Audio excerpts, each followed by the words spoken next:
it's so crazy because I feel like sometimes our kids here, they're not aware about all the goodness that nature has to offer, all the different vegetables. Even when I met my husband and I was introducing him to all the Congolese veggies that I grew up with and I'm eating every day, he was just like, what is that? And he tries out, that's good. I never heard about this. What is this? And then now he just love it. Yeah. He just love it. Even that's why I'm doing my best to make sure my kids get variety of different type of food, fruits, you know, try different food from different places, you know. I love that I can go to my Asian friends.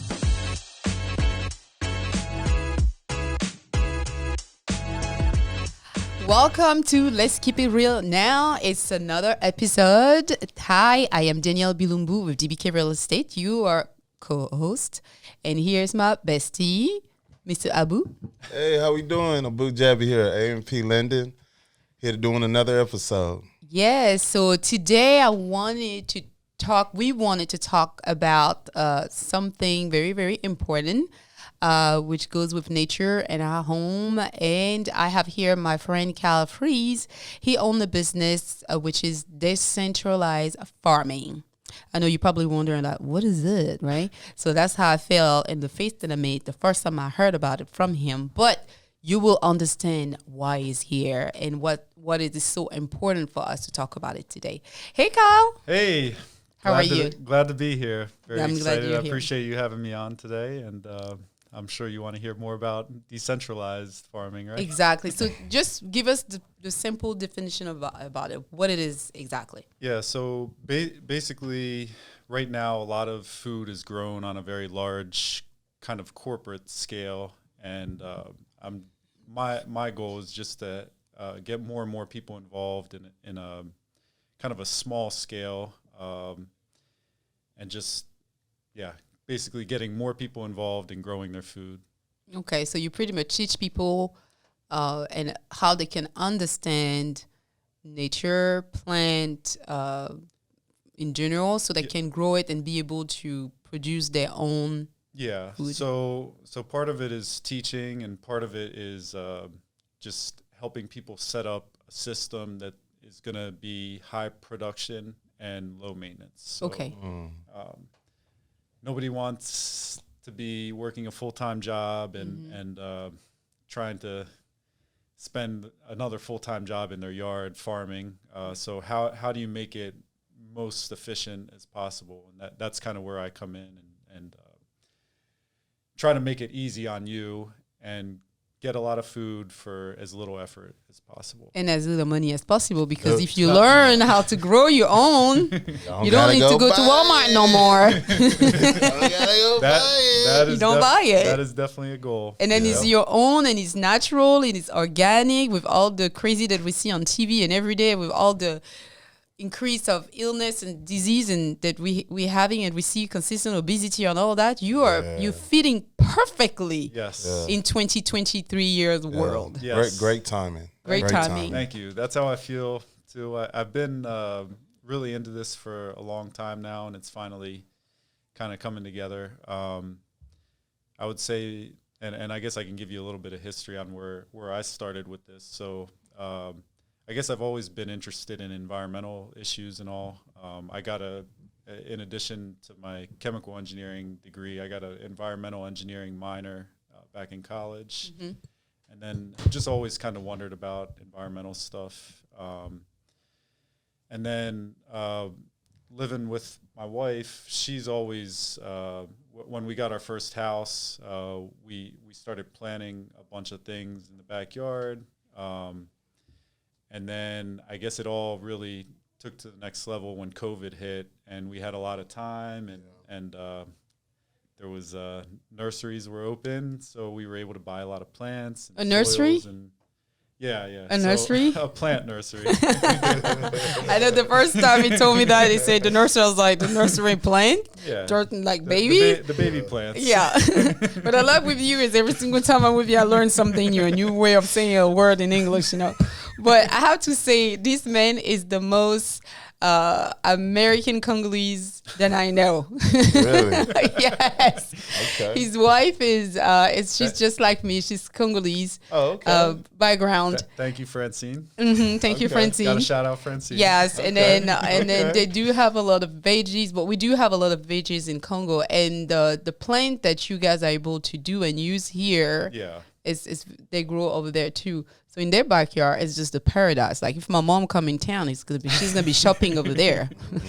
Yeah, Okay. so that's a really interesting point. Is every culture has something unique, and I think it's really amazing learning about different cultures and what kind of different foods people eat and what can grow. And I guess that's one thing that we sometimes we try to grow stuff that doesn't fit the environment as well. Do you have an example? Yeah, actually, just recently, so it just started getting hot a little bit, and the lettuce started bolting some. So lettuce grows better in like a colder climate, and it can grow down here, but it's just It's too hot? It's not necessarily like the ideal Plant. green to try to grow. So we have a lot more success with things like spinach or sweet potato leaves as far as greens go. Oh, this is great. But I learned from you also that the type of grass that we have in our backyard, they are not the right backyard for Houston area. I was very intrigued by it. Yeah, so the grass that we grow, I think the primary grass you'll see in yards is like a St. Augustine grass. And I guess videoing me, but I say don't quote me on this, but I think it's maybe native to like the Carolinas, I want to say. I'm not 100% sure on that, but Houston, the native grasses here, it was like prairie grass, and there was prairie grass all over this area. It grew very tall, 5-10 feet. The roots are very, very deep. You might see some of it out at like some of the bayous and stuff. Sometimes they're very tall and I know what you're talking about. Yeah, so obviously there's some issues growing with that and just trying to walk around, and you're in a very wild environment when it comes to that. But yeah, going from that to like a St. Augustine that we're keeping within a few inches tall, and the roots are quite shallow. So is that type of grass good for our soil in our backyard? I would say one of the big problems is the roots are not going very deep, so you're not getting a lot of you're not for one, when the roots don't go deep, you're in trouble during a flood and a drought, because we have clay soil.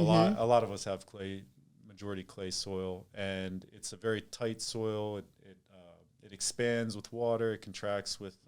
And make your foundation go left and right. It That's why we have a lot of foundation problem here. Yep.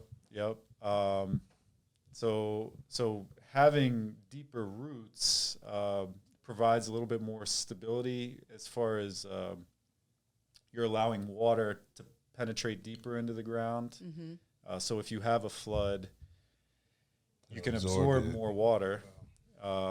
There was actually a study that they mentioned in one of my permaculture classes that for every about 1% of carbon you have in the soil, you can absorb another inch of rainwater during a rain event. So, and I think they did the study up to like 5% carbon. So it might not. It's not like if you go up to 100%, you're getting 100 inches of rainwater. But even if you could alter 5 inches of rain in an event, that could help a lot. Yeah, that'll help a lot, because Houston, unfortunately, we have a lot of rain. No, it's fortunate we have a lot of rain because rain is good for us, but it looks like we have a hard time managing all this water, and too many places flood. People get in trouble with their home. So there's two ways we can go in this conversation. So Drought is another thing, but so drought, the deeper the roots you have more water stored in the soil that the plant can access. Versus if your roots are just this deep, you don't have much water to access. Versus if they're in the very ground, deep, going all the way. you have a lot more water. The plant can survive a drought better. So with that said, because we do have most of the grasses we have in Houston, say they don't have deep roots. Yeah. Which type of plant then should we have in our backyard to help with this water issue, for example? If we realize our backyard tend to have keep too much water, and then we're afraid then it can penetrate our home, because some area in Houston they flooded like not more than once. It's a lot, Yeah. It's continuing. Yeah. So I would say kind of a combination. One thing that has deep roots is trees. So, but trees sometimes mess up your foundation because some of their things are so deep. I have one tree growing in my front yard. One of my front yard. Oh yeah. And on our investment property. Yeah. And it started moving the walkway. It started moving. I'm just like, oh, I want to cut this one. Yeah. So but I feel bad though. I was talking since I met to you. Abu, right? Yeah. I was talking to Abu about this earlier. So you can kind of differentiate between shade trees and fruit trees. Okay. The majority of fruit trees are not causing the foundation issues. Okay. Is one thing. So I should have an apple tree in front of my front yard. Yeah, you could potentially do an apple, I guess. I mean, I have more Lemon? favorite fruits, I guess, but but yeah. So there's a lot of different fruit trees you could plant, and you can help kind of interplant in between trees. Heavier mulching, things of that nature will help build up the carbon level, get deeper roots. And fruit trees, one thing you can do too is kind of limit the height. And again, I'm not an expert on shade trees, but I believe I've heard if you top a shade tree, it could start having issues. So with fruit trees, you can kind of keep them Lower. trimmed to a reachable height, actually. So not even like where you don't have to let a tree grow to 20, 30 feet. You can have it 5 feet, 6 feet.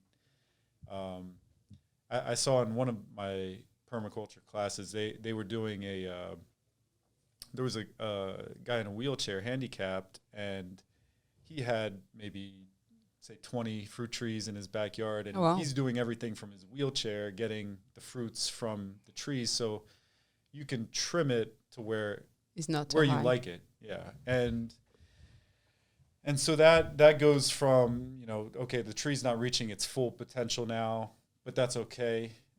Instead of getting 500 apples or whatever fruit you're growing, you get only maybe 100 now. So Even 100 is a lot. Yeah. How many apples could you eat? exactly. Start selling them. So you don't need to let it go to full potential, because then you can't even eat that much anyway. Yeah. So what going along those lines, one thing I'm really interested in doing is designing so you have a fruit tree for every season or every month. Yeah, that's what I wanted you to talk about. So how does that work? If I want to make sure that I cannot have apple all year long, I cannot have bananas all year long. Yeah. So if I want to have different fruit, like which one should I plant based on the year and the season? So I have actually one of the lead guys that started everything, Dr. Bob, in the Houston area. He developed a chart for seasonality and when things produce. So I do refer to that chart a lot, and there. I mean, I could pull it up, but basically there's. Oh yeah, that would be good. Would you be able to share that information with our audience? Yeah, I could. No, not necessarily right now. Yeah, we can put it. We can put it in a comment below, so everybody, you can have the chart of fruit, which fruit you should plant. But basically, there's different things that fruit at different times of the year. Yeah. So how do you look at that and go, okay, I want to have something for quarter 1, quarter 2, quarter 3, quarter 4, or if you have enough space, something that produces just about every month of the year. Mm-hmm. Yeah. So, and when you're talking about a small space, how do you do that? Yeah, most people, they don't have a big backyard. You don't let every tree grow to potential. Yeah. You keep it short. Mm-hmm. You keep it in a decent width so that you can plant a lot more variety. And with more variety, you're also helping with pest control as well. Yeah. Oh, they will help you with pest control? Yeah, so the more... I feel like the more trees you have in your backyard, the more bees you're going to have. Am I wrong? Yeah. Because they love sugar. Yeah. Like me. Bees, we like bees, yeah. So and bees, I don't like it that much. They kind of do their own thing. When they fertilize, I feel like right? when you have a really nice landscape, it seems like they're more at peace. I don't know, and they're just kind of doing their own thing, not bothering you. So, Yeah. That's what I've noticed in my yard anyway. So I know there's a lot of people are scared of bees and different insects. But some people are seriously allergic to it. If they get stung, it can kill them. Yeah. So I don't have a good answer for that. You just gotta stay away from them because with bees, they mind their business until they're agitated. So yeah, we need them. Well, anyway, we'll go to another. That's topic. Let's talk about soil though. Like as far as growing the fruits, like I know with us having you stated that we have like a clay based type soil here. Yeah. What can we add to the soil that we have to make the plants more fertile? You know those companies, they come and put the green. They kill the weeds. They throw weeds on your front lawn, and they also put vitamin. What do you think about this? Does that help? I would say there's a lot of different scenarios you can have. If you have grass and you're trying to enhance your grass, then there's certain things you can add to try to enhance that and make it healthier, the soil healthier for that grass. But then if you want to get rid of the grass to grow more vegetables or herbs or fruit trees, then there's other methods you would go about. So a lot of people down here like cardboard, newspaper, and you kind of prevent the grass from getting sun, and then you can put soil on top and on top of the cardboard. Yeah.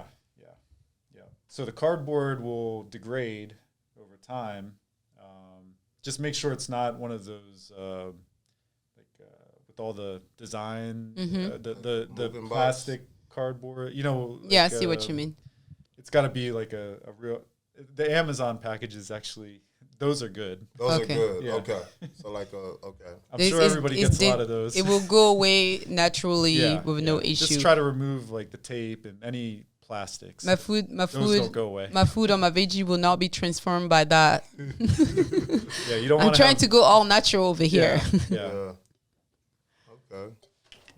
Yeah, you don't want to have a bunch of plastics in the ground, so you try to remove all that. So I know one time I called you, I said, oh my God, Kyle, my front yard is full of mushroom. Yeah. Oh my God, I need to contact those people to get rid of it. And you're like, no.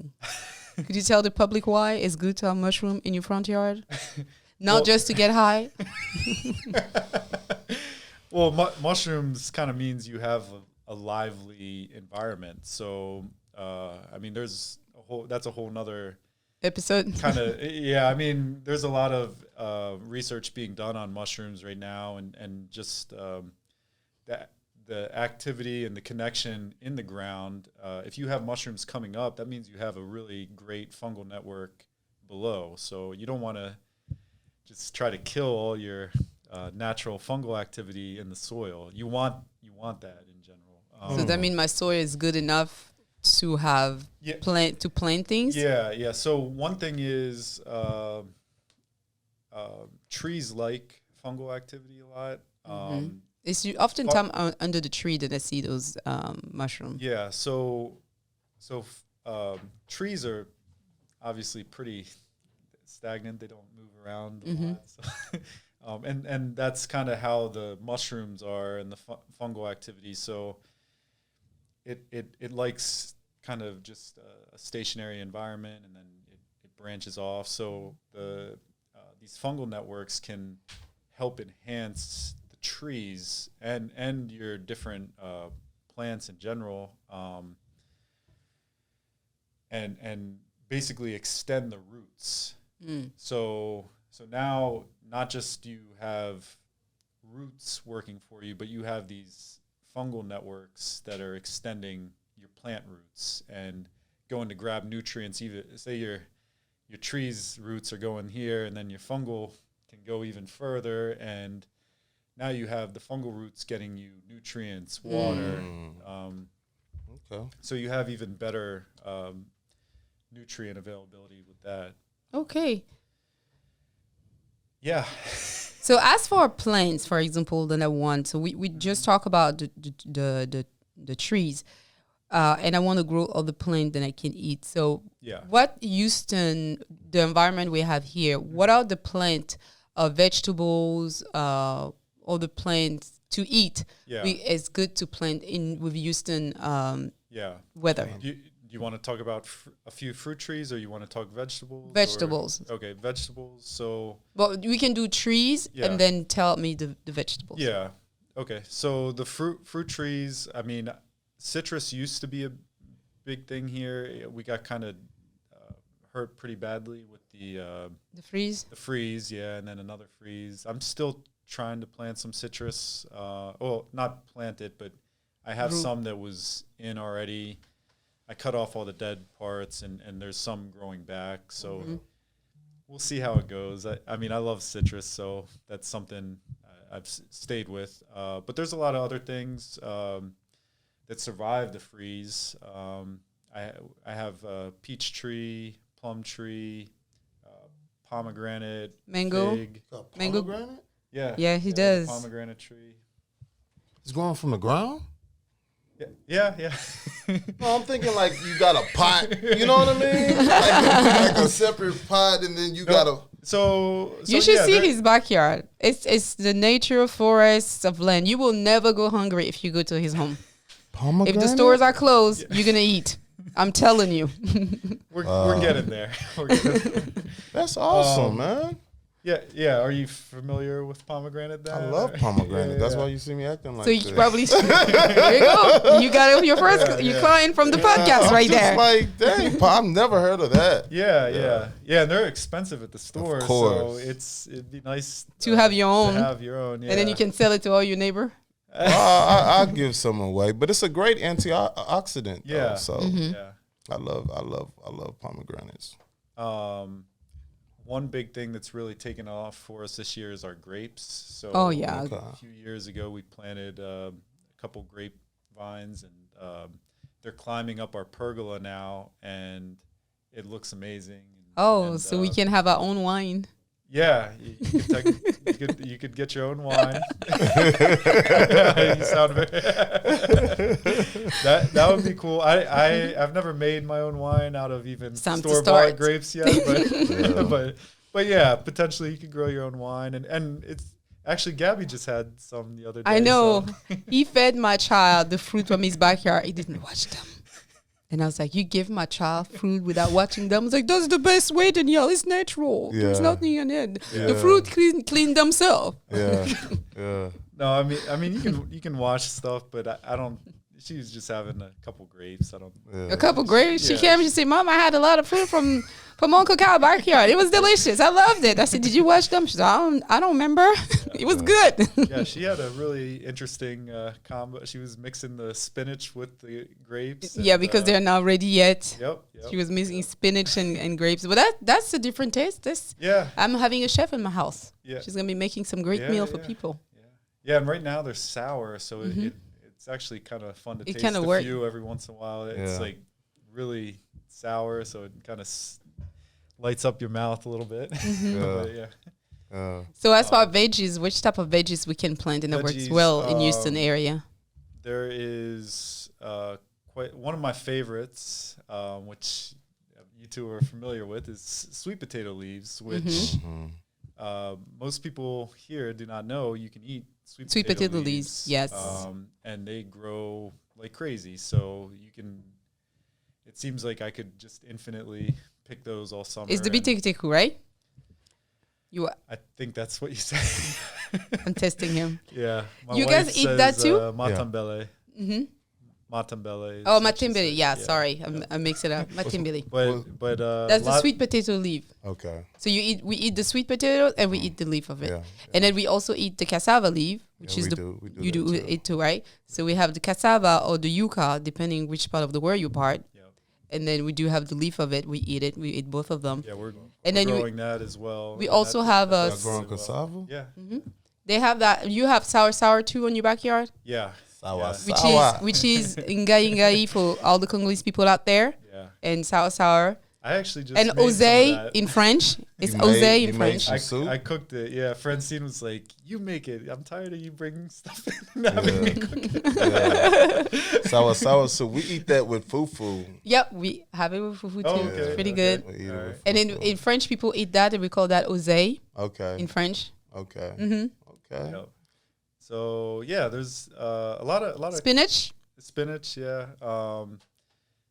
There's a spinach I like a lot, the Malabar spinach. Mm-hmm. And then there's another spinach that came up in my yard this year, and I think it's self-planted from the neighbor's yard. Oh wow! And it just showed up, and it's an amazing spinach. It tastes for free. Yeah, it tastes very similar to the Malabar one. It's a lot more neatly kept than the Malabar. I'll have to find the name. And what about the other small plant like cilantros and parsley? Is that thyme, rosemary? Is that easy to grow here? Yeah. Cilantro, I have that every year. I would say the one thing I struggle with cilantro is I don't think I pick it quick enough when it comes out. It comes out early in the season, and when is early in the season? Maybe like March time frame, and still coming out of hibernation, I guess. So when is the best time to plant? Right around now. I mean, March, April, May. That's the ideal really good time. But really, Houston is pretty unique in that we have a really long, almost year-round growing season. So there's certain things you can plant pretty much any time of the year. So what would you advise a beginner? I'm a beginner. Yeah. And I'm like, you know what? I want to start planting some fruit trees and some vegetables pomegranate in the backyard. Yeah. So like, what would be your advice? Like, something that's like low maintenance that a beginner can just start to grow and learn from there. Well, and that's where it's ideal for me to come out, do a survey of your property. Okay. See what we can fit where, what your interests are,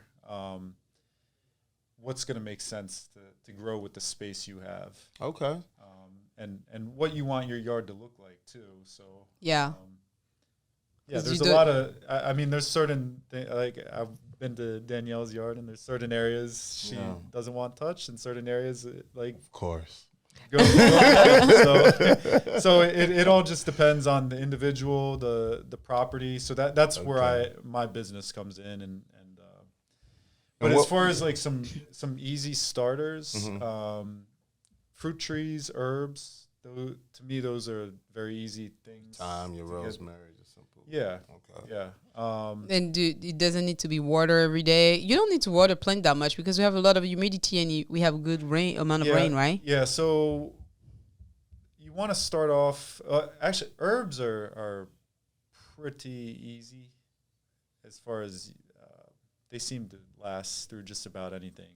I mean, some of them die off in the freeze, and then they come back. Come back, but and then there is a few that die off. You got to replant, but a lot of them just seem to kind of handle the drought, the flood, the winter. They handle whatever. So, yeah. But my next question is, where I feel like I don't have a hand to grow plant because every plant then have died with me. Yeah. I'm trying. They say talk to them positively. I did. I talked to the plant every day. I was like, "Hey, gorgeous, how you doing?" Yeah. And she died. I was like, oh man. And then I see a little life come back. I was like, oh, you're back. And I keep talking to her, but she's keep dying. Yeah. And I think it's an easy plant that I have. It's an orchid in French, orchid, whatever you call that in English. Yeah. But I was wondering, what can I do? And also some of the things that annoy me, like I have a client who gave me some Congolese vegetable in a pot and stuff, and I put it in my yard, but they got eaten down by all the little bugs. Like they had a feast. The things was gone within a matter of 2 weeks. My plant was completely gone. That's the so I know it is guy. No, it's the owner. Amaranth. Yeah, that was you showed it. I showed it to you. Yeah, it was gone. It was a lot of holes in there. I didn't know what can I do. I was also having trouble with that last year, and then I had it naturally. It just comes up in a few of my beds, so I don't even have to plant it. It just sprouts. So that's one of the nice things. Like over time, it might seem like a lot at the beginning. I'm spending some money here. I'm spending some time here, but it gets. The longer you do it, the easier it gets. So nature always finds his way back in. Nature finds its way. But what can I do? I have stuff popping up in the grass even now. I have like some okra, lemon balm. Like they just started like sprouting up in between my grass. Spreading. So I'm actually pulling those and putting them in areas I want them to grow that not going to get cut with the grass. But yeah, going back to your what can I do to avoid those bugs eating them? One thing I've noticed is I think mine popped up in 3 different beds this year, and the bed that had the best soil didn't have any issues, and then the beds that had like mediocre soil were having more issues. What's considered the best soil? Well, that's a general, but one soil I like a lot is leaf mold soil. Okay. So that's basically just degraded leaves, and it could take a while to make that, but it is available in stores and in Houston anyway. And then so leaf mold is one, and then just compost in general. I would stick to buying compost and not soils that have a bunch of synthetic additives to them. Yeah, my dad, growing up in France, what he used to do, he's going to take all the banana peel, all the orange stuff, he's going to put it together under, we used to have a mandarin, not mandarin, I forgot the name of that tree. It's going to come back at the end. It's almost like a grape, the way it look. Okay. And it's yellow, and it has a big things in the middle. Oh my God, I'm losing my memory. I grew up with this tree, and we used to eat it all the time. It's going to come back one day. So, but he used to bring all this and put that under the tree, because for a little while, the tree was sad. And I feel like the winter in France is hard on them. And then, and he used to put that underneath it. And then for 2 years, we didn't have no fruit. And then 1 year, it's just like, yeah. It blew out. But every time he would say, keep it and put it, and he keep doing it. And I was like, you're faithful, my friend. But he keep doing it. And 2 years later, it came back. And that tree is still alive today. Yeah, so trees, any type of plant, it needs good nutrients. So you need to be giving back what you put in, I guess. Or what it pulls out, you need to give back to the soil. Mirabelle. Sorry, it just came back. Mirabelle. It's a Mirabelle. Mirabelle. I don't know how we say it in English, but it was a Mirabelle tree. Okay. Mirabelle. Mirabelle. Everybody know Mirabelle. How do you say Mirabelle in English? I don't know. I don't know. I'll look that one up. I'll figure it out later on. Okay, so the goal is just to keep. But I heard that you can put vinegar and water and spray your plant to remove all these bugs. So actually, I just went to another certification course recently. I was telling you guys I'm certified in permaculture design through Urban Harvest, a local nonprofit here. But I also went to a certification course for JDAM. So it's an ultra low cost organic farming. So they teach you how to make your own fertilizers, microbial solutions, pesticide. So I just went to this pretty recently, so I'm still learning some of that. But yeah, that's an amazing tool to be very effective with your soil and be very effective at controlling a pest for a low cost. So okay. So the vinegar and water would be good. I would recommend the Soap. the JDAM stuff more, but one of the biggest things that they, and I mean, I guess I've heard this for a while now, but making your soil healthy so that the plant is healthy. Gotcha. And you can relate the heart. Yeah. Pretty much, yeah. That's what I'm learning today. Kind of the gut of your body, and it relates back to human health too, because the healthier you are, the healthier, or the healthier your body, your gut and your body is, the healthier you are going to be. But I feel like the healthier is going to attract more bugs, so I'm not be able to eat my plants. No, the healthier the plant is, the less bug, the more resistant it is to plants. Oh, okay, now I get it. You definitely want it to be more healthy. Azaleas. Yeah. Now azaleas, as long as you water azaleas, what type of food do azaleas need as far as like plant food? I'm not super familiar. I haven't spent a lot of time, but I've heard they're like acid loving. But I think, again, if you have the soil healthy and you increase the microbial population in the soil, that should help moderate that. Okay. They were saying like pine needles. You can use pine needles. So pine needles are pretty acidic, so that is potentially something that could help an acid-loving plant. Okay. Blueberries are also acid-loving. Okay. In general. Neighbor has one of those. They drop on my side all the time. Okay. The blueberry? Yeah, okay, make a mess. Nice. I just Google it. The Mirabelle tree in English. Oh, okay. They say plum. I'm like, that doesn't look like plum. Oh, really? Okay. It doesn't look like plum to me.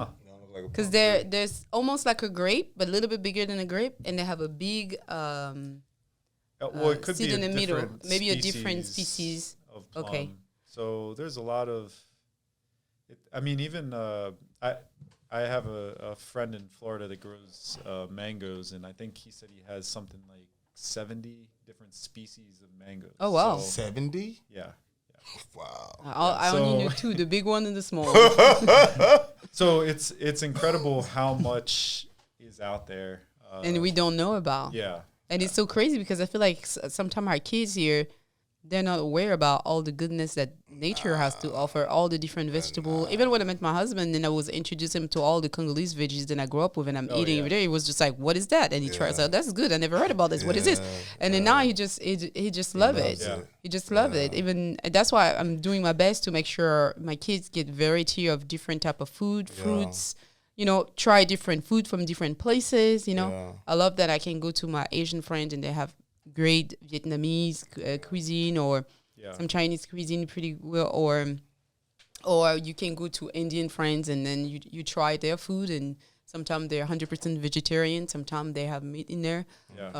Or you go to France and you have the French cuisine, and we have Mexican with us over here, so I get the chance to experience a lot of it's very the more important. You interact with it, the better you can see what can you incorporate in your own garden and home, and it can be pretty fascinating learning about some of this stuff. So that's a big reason why I've kind of dove into it. That's cool. There's a lot of really interesting things that seem to keep popping up everywhere.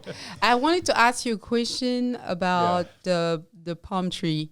Okay. I have a palm tree. I think it's dead in my backyard. Yeah. Okay.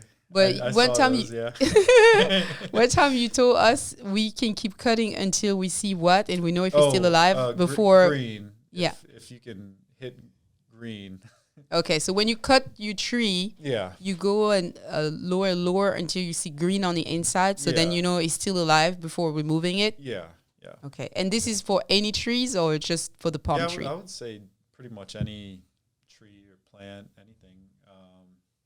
I mean, I've done. I mean, you can do it even with grass. I mean, you cut back until I had one of these native grasses, a muley grass. It got brown from the freeze, so just cutting it back and allowing it to resprout with green grass. Raking it to open it up to the soil a little bit, so the dead grass isn't like stopping the new grass from coming up. Yeah, I had that issue with my front yard. Finally coming back. Oh yeah. From the winter. Yeah, and I put winterizer. Which winter? Like this past one. Oh. Freeze. Yeah. Man, you're upset, my friend. Yeah, that hurt your feelings. Beautiful yard. You know what I mean?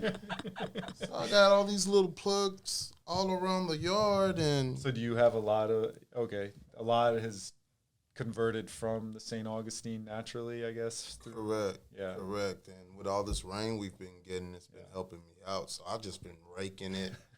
Seriously, I've been praying for it to rain. I've been raking it, getting it up, and now my grass is coming back.